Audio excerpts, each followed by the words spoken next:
Hello, everyone. Hope everyone is doing well. Today we're talking a very important subject. Today we're talking about something that was brought I like clicked my mind when I was doing a tax return for a client, and I was able to save him $35,000 only by doing this simple classification, only by doing this simple tip that we're talking about today, that he was able to save 35,000. That was only for one client. Another client, it was $100,000. What am I talking about? I'm talking about the classification of income between passive and non-passive income. What does that mean? Why does it matter that we take care of, like, if it's properly classified or not? All right, so let's dive in. I'm gonna share my screen and we start with the presentation. And as you know, I like to start with a joke. All right, so let me just hide this here and start. So yeah, this is, why did the goose have a big tax refund? Because his bill was tax deductible. I found this to be very funny. All right, so let's dive in. Passive versus non-passive income. Like, does that really matter? Why I was able to save a client $100,000 and another $35,000 for knowing the difference between passive and non-passive income? And how can we plan based on our understanding of the difference between the two? Understanding the income classification for maximum tax saving, this is our goal from today's presentation. So why classification matter? First of all, misclassification means missed tax saving. And the classification has an impact on the type of taxes that we pay. So it has an impact on our self-employment tax. We talked about this before, 15.3%, passive loss limitation, and we're going to dive in more into that, the additional surtaxes like the net investment income tax, and some deductions like QBI, the qualified business income deduction. So just by classifying this properly, it has an impact on these type of business taxes, deductions, credits, a lot of things. All right.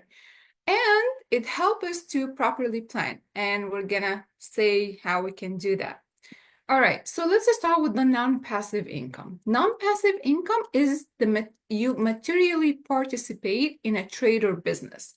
So if you're actively and materially participating in a trade or business, it would be considered a non-passive income.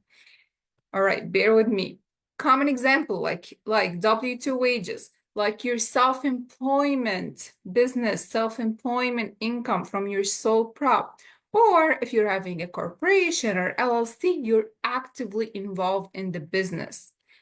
You are actually involved in doing the business, you're putting the hours, and we're gonna talk more about what does define material participation. What does that mean in the eyes of the IRS? And it was determined that we have a non-passive income, then this non-passive income would be subject to ordinary income tax based on your tax bracket. It would be subject to self-employment tax, not in all cases, but in some cases. If you're a general partner in a limited liability company like LLC or general partner, or if you have a Schedule C sole prop, then it would be subject to self-employment tax. And the QBI eligibility consideration, same thing. Like you would qualify for a QBI deduction in some cases. All right. This is a non-passive. What about passive income? Passive income is the opposite. You're not actually materially participating in the activity where the income is coming from. So it's income coming from an activity, but you're not really materially participating in this activity. Like what? Rental properties, and I put two lines underneath this because we're going to be talking more about it, because you probably heard of the short-term rental loophole and what are the exceptions related to rental properties. But by default, rental properties are passive income. Limited partnerships, so if you're a silent or limited investor, you're considered this is a passive income.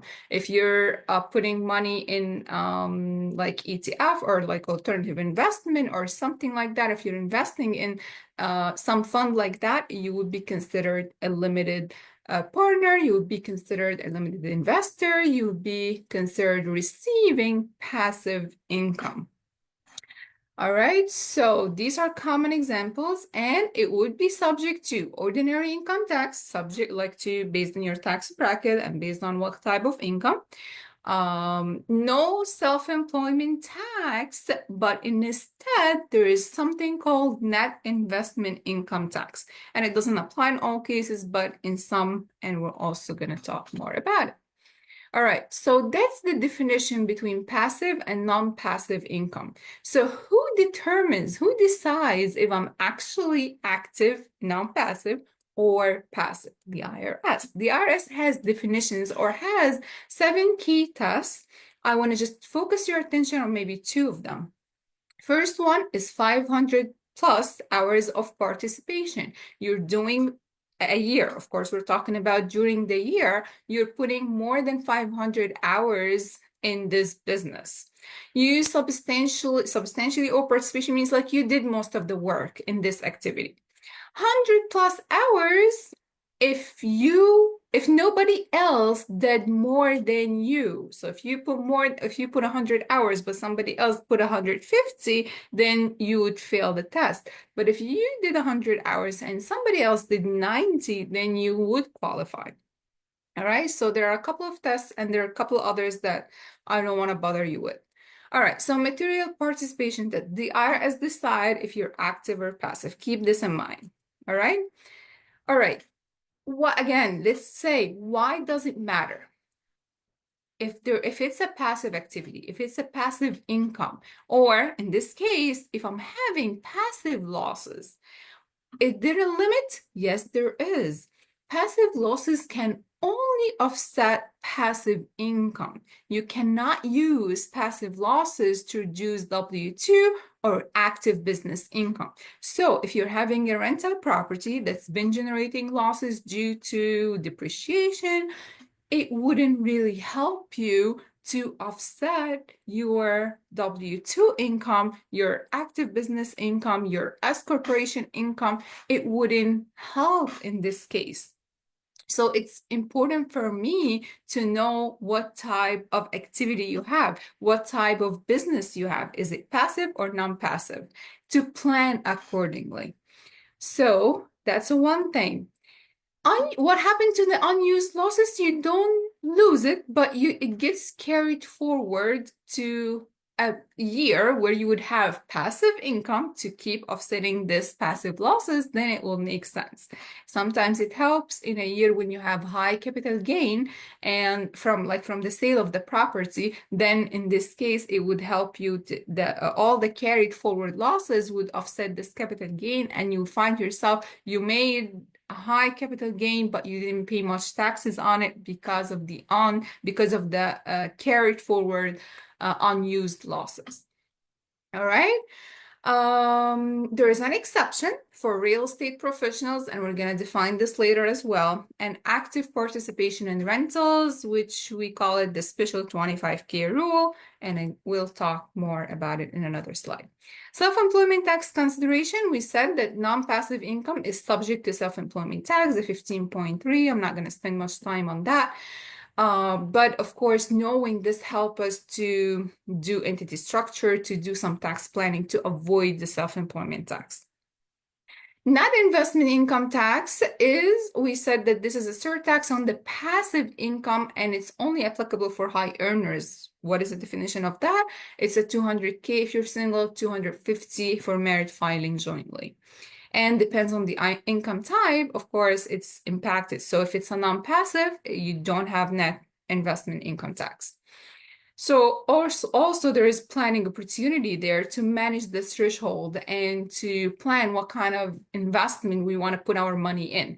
Do I need to, now I have an investment opportunity on the table. Do I put my money in this investment opportunity, or it's not, it doesn't make sense to me from a tax perspective? It helps me a lot to know your tax situation now to determine how to make this decision. All right, so just at a glance, the difference between non-passive and passive income. Non-passive is subject to self-employment tax, passive income is not.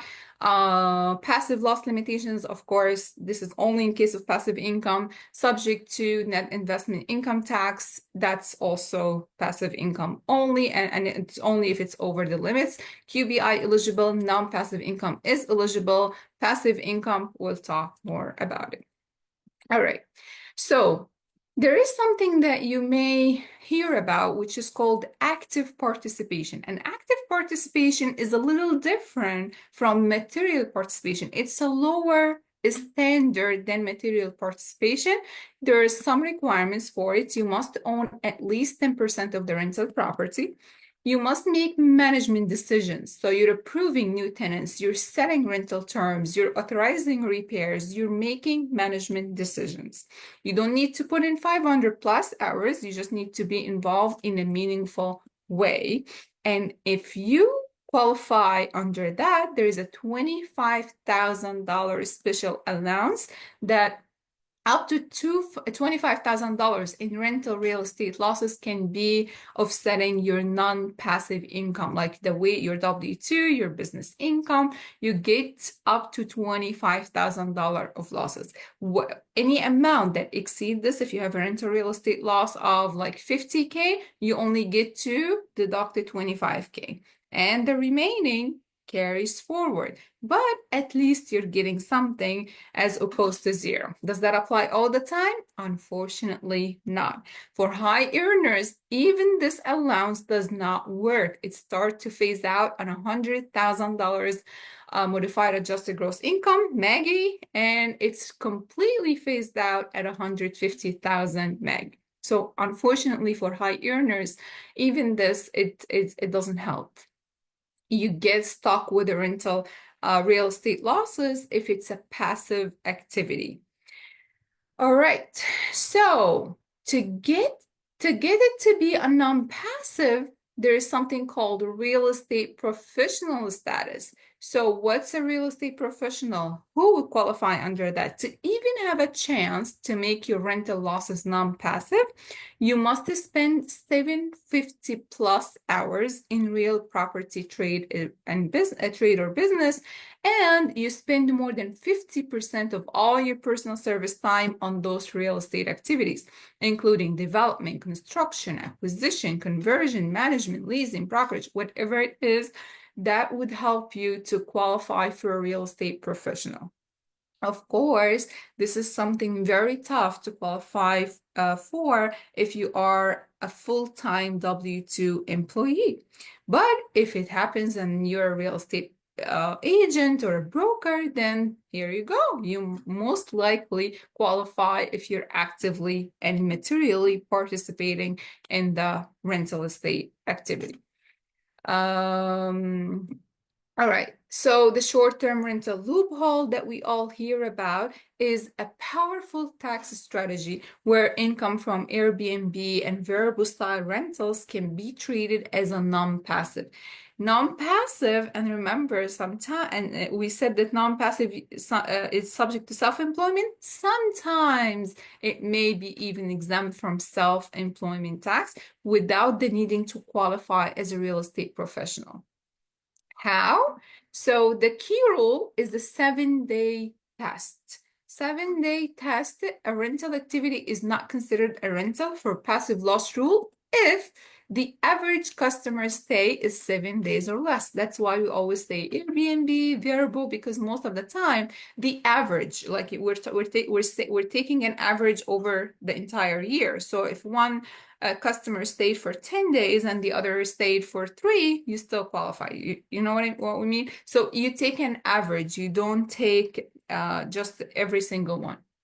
So the average customer stay is 7 days or less, or the average stay is 30 days or less, but you provide substantial services like kind of a hotel kind of thing, services like cleaning during the stay, you provide them with meals, concierge. So all these services would make you, it's considered substantial services. And in this case, it wouldn't be even a Schedule E. It would be considered a Schedule C. And in this case, it would be subject to self-employment tax. So what if I want to avoid self-employment tax? Simple. Do not provide hotel-like service. Do not provide daily cleaning or meals or garbage collection or any of that during their stay. So with Airbnb, a lot of people qualify because they don't do services during the stay. It happens just the cleaning and maintenance before and after the customers or the guests leave their rental property. So this is a short-term rental loophole that everyone talks about. But yeah, this is kind of like a comparison between long-term rental and short-term rental. So passive by default, of course, long-term rental is passive by default. So unless you're a real estate professional and materially participate in the rental activity, it will be passive by default. But short-term rental, it's not passive by default. So real estate professional required only for long-term rental, but not for short-term rental. Material participation needed for long-term rental and for short-term rental as well. But in this case, you only need to do 100 hours and nobody else does more than you. And most people will qualify if they have like Airbnb or so, because people keep changing every 7 days or so. So most of the time you qualify very easily under the 100 hours rule. So if it's a long-term rental, usually you cannot deduct this against your W-2 or business income, but if it's a short-term rental, yes, it would qualify. Subject to self-employment tax, again, the short-term rental maybe depends if you provide substantial services, and in this case, it would be like a Schedule C, not a Schedule E. All right, so I'm done here with my presentation, but again, because this is very important to plan, we talk about, okay, now that's what I got. I got a rental property. I cannot do 750 hours to qualify as a professional real estate. I have another job. So maybe I will like say, let's plan it to have a short-term rental, Airbnb, especially if it is the first year. Why? Because in the first year, we can do a cost segregation study. We can take the depreciation, accelerate depreciation in the first year, and then you can change it to a long-term rental. But let's say in another scenario, you've got other activities and other investments, like you get some losses through investments with any any financial institution, like you put your money with JP Morgan and you invest in an alternative investment, or you have this real estate fund that you put money in, but it's considered passive. You have an oil and gas that you consider passive. You have whatever kind of activity that you have, and it's on the side, you don't do anything, you just put money and you expect return on investment. Then in this case, I would say, okay, you have these passive losses coming. Why would we make it, or passive income coming? So you don't have to worry about the rental property to be on a short term. So let's make it long term. Because we have losses enough to offset the income, or we have income from those other activities that can offset the rental losses that's coming from our rental property. So it depends on your situation. We determine the facts. There is a lot of investments out there. As I said, there is oil and gas, there is solar investments, there's real estate funds, there is a lot of activities, and some of them would qualify as passive and some of them would qualify as non-passive. For me to advise you on whether to go in this investment or that investment, we'll have to see your situation as a whole. If you have enough rental income enough. I mean, it doesn't have to be rental, by the way. It could be through one of those investments that I'm talking about. So if you have enough income, enough passive income to offset passive losses, then we don't have to worry about generating non-passive losses. But if we have a lot of non-passive income, but we don't have anything to offset the losses, then we have to plan it accordingly to generate non-passive losses. Does it make sense? All right, so that's the end of my presentation. Please reach out to me if you have any specific question. If you have an investment opportunity on the table and you want to discuss if this makes sense to you or not, then let's look at it together. Let's see because our goal is to minimize your tax liability. So how can we do that? If you have a lot of money in the bank account and it's generating just, yeah, maybe earning 2-3% in interest, then maybe you have another investment opportunity that you want to invest in, but you're not sure if it makes sense tax-wise, then this is where tax planning becomes very, very effective. You need to look at all the like the whole picture, and you see what kind of income do you have? Do you have passive? Do you have non-passive? The proper classification of this passive versus non-passive can help you save thousands of dollars on your tax return. All right. Looking forward to speaking with every one of you if you have any questions. Thank you.